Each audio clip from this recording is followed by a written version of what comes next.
Hello mga be!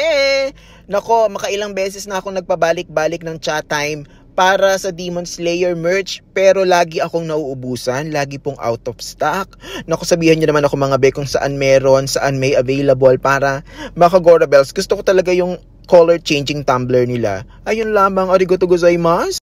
Pero ito ang sure ako mga be na makakahabol pa tayo na meron pang available number of tickets. Wag lang tayo magpatumpik-tumpik.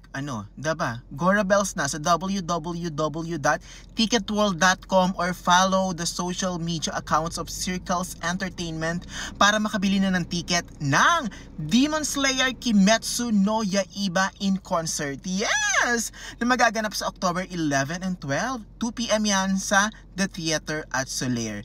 As in, may magpe-perform na 18-piece live band. Yes, ng soundtrack ng Demon Slayer habang pinapanood ang ilan sa mga special at epic scenes ng paborito nating anime. Dito tayo makakahabol dun sa merch, hindi na no? Oo. Pero, see you there mga be. Oo, see you!